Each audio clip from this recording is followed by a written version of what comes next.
Alhamdulillah wassalatu wassalamu ala Rasulillah Sayyidina wa maulana Muhammad ibni Abdillah wa ala alihi wa sahbihi wa man tabi'ahu wa mawala. Ashhadu an la ilaha illallah wahdahu la syarika lah wa ashhadu anna sayyidana Muhammadan abduhu wa rasuluh la nabiyya ba'dah. Allahumma salli wa sallim wa barik ala sayyidina wa maulana Muhammadin nabiyil ummi wa ala alihi wa sahbihi wa barik wa sallim. Wa qala ta'ala fil Qur'anil azim wa huwa asdaqul qailin a'udzu billahi minasy syaithanir rajim. Ya ayyuhalladzina amanu taqullaha haqqa tuqatih wa la tamutunna illa wa antum muslimun. Wa qala ta'ala fi ayatil ukhra ya ayyuhalladzina amanu taqullaha wa qulu qawlan sadida yuslih lakum a'malakum wa yaghfir lakum dhunubakum wa may yuti'illaha wa rasulahu faqad faza fawzan 'azima. Ibadallah, usikum wa nafsi bi taqwallah wa ta'atihi faqad fazal muttaqun. Hadirin jamaah Jumat yang dimuliakan oleh Allah Subhanahu wa taala, ada 3 macam penyakit yang paling berat pada diri kita. Pertama, cinta dunia, lupa akhirat. Kata Imam Ibnu Qayyim rahimahullah, orang yang mengejar dunia seperti mengejar bayangan, makin dikejar maka akan semakin tidak bisa untuk kita menangkapnya. Semakin kita mengejar dunia, lupa akhirat, artinya kita semakin dekat dengan lubang kuburan sehingga kita tidak sempat beribadah di hadapan Allah Subhanahu wa taala. Allah tidak melarang kita untuk mencari dunia, bahkan dianjurkan oleh Allah Subhanahu wa taala. Wala tansa nasibaka minad dunya. Kata Allah, jangan lupa kebahagiaanmu di dunia. Mau jadi tentara silahkan, jadi tentara yang ingat akhirat. Mau jadi polisi silahkan, menjadi polisi yang ingat akhirat. Menjadi ASN silahkan, menjadi ASN yang ingat akhirat. Menjadi tentara bukan tujuan hidup kita. Menjadi polisi bukan tujuan hidup kita. Menjadi ASN bukan tujuan hidup kita. Akan tetapi itu ikhtiar yang dicintai oleh Allah kalau kita tidak lupa beribadah dan selalu ingat dengan akhirat Allah Subhanahu wa taala. Dunia kalau tidak dibarengin dengan mengingat akhirat untuk beribadah kepada Allah, maka Allah akan murka, Allah tidak suka. Apa sebenarnya tujuan hidup kita? Tujuan hidup, wa ma khalaqtul jinna wal insa illa liya'budun. Tidak aku ciptakan jin dan manusia, kata Allah, melainkan untuk beribadah kepada Allah Subhanahu wa taala. Prestasi ibadah akan kita bawa menuju alam kubur, lebih-lebih menuju akhirat Allah yang kekal abadi untuk selama-lamanya. Ketika manusia terlalu mengejar dunia, mengistimewakan dunia, mengagung-agungkan dunia, lupa akhirat, akhirnya meninggal tidak membawa bekal apa-apa karena terlalu sibuk mencari, mengumpulkan dunia, menghitung dunia. Tapi ketika dunia diimbangi dengan akhirat, ingat ibadah kepada Allah.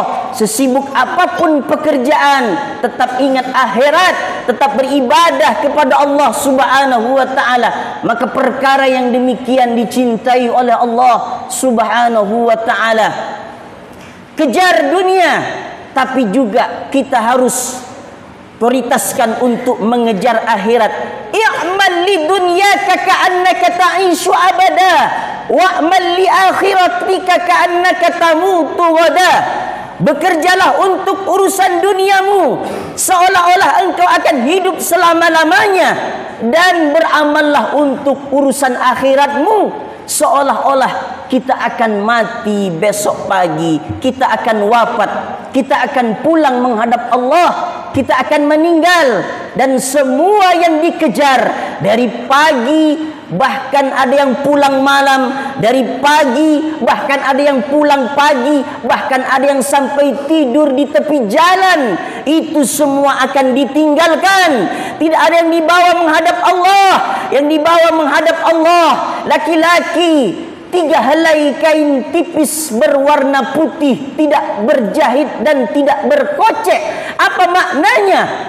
Dunia tidaklah kita bawa, dunia lepas sampai ketika kita menghadap Allah Subhanahu wa ta'ala. Perkara pertama yang paling berat dalam diri kita adalah cinta dunia, lupa akhirat.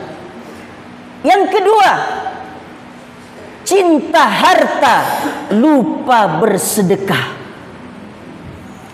Sedekah yang diberikan di hadapan Allah ikhlas semata-mata, beribadah, bersedekah karena Allah Subhanahu wa ta'ala, itulah nanti yang akan memadamkan api neraka. Karena api neraka tidak akan bisa padam kecuali dengan sedekah yang dikeluarkan oleh hamba-hamba Allah Subhanahu wa ta'ala.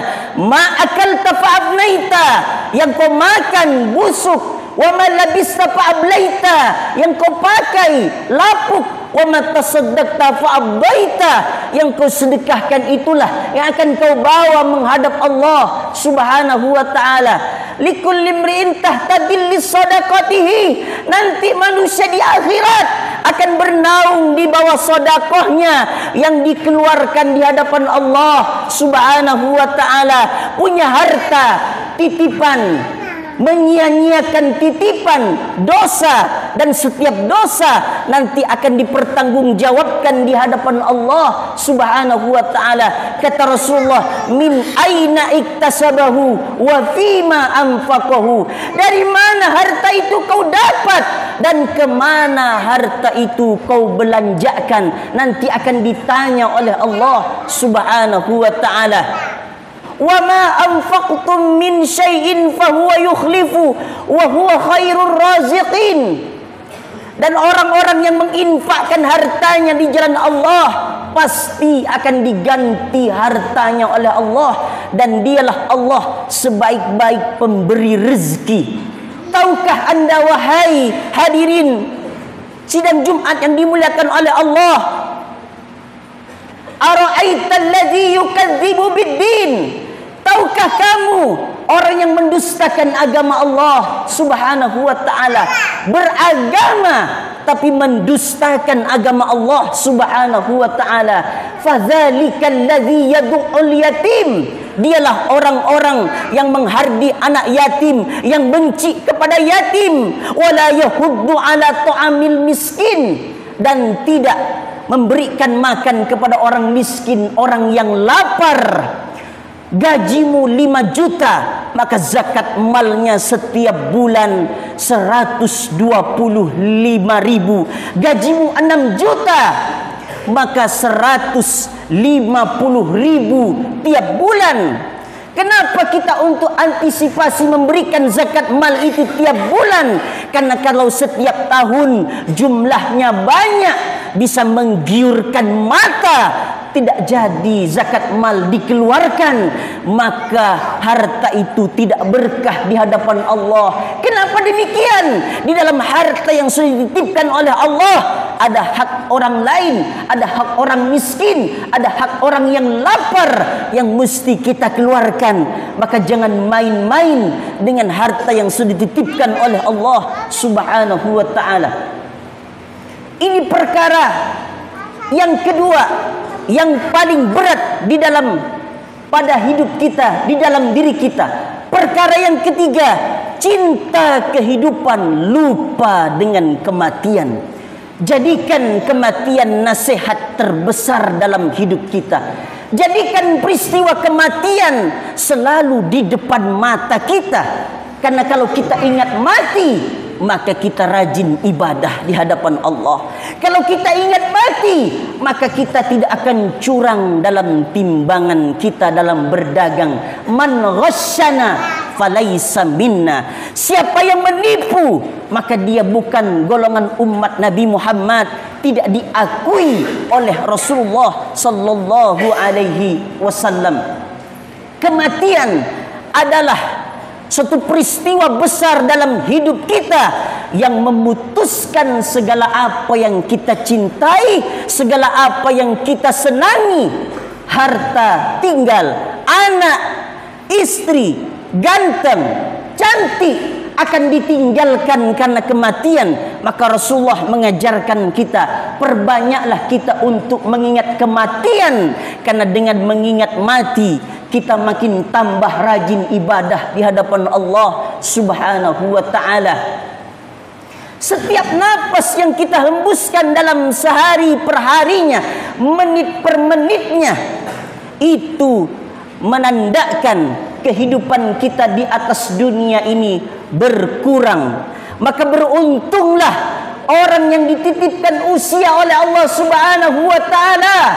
Setiap di waktu siang dan malamnya dia gunakan untuk mengingat Allah, beribadah kepada Allah Subhanahu wa ta'ala. Maka itulah yang nanti akan menolong di hadapan Allah Subhanahu wa ta'ala. Prestasi ibadah yang sudah kita lakukan, sujud kita, mendengarkan khutbah Jumat, membaca Al-Quran, beramal soleh, itulah nanti akan kita bawa yang sanggup menolong kita di akhiratnya Allah Subhanahu wa ta'ala. 3 perkara ini kalau kita niatkan semua karena Allah Subhanahu wa ta'ala, maka kita akan selamat hidup di atas muka bumi Allah Subhanahu wa ta'ala. Barakallahu li wa lakum fil Qur'anil azim, wa nafa'ani wa iyyakum bima fihi minal ayati wadh-dhikril hakim, wa taqabbala minni wa minkum tilawatahu, innahu huwal ghafurur rahim.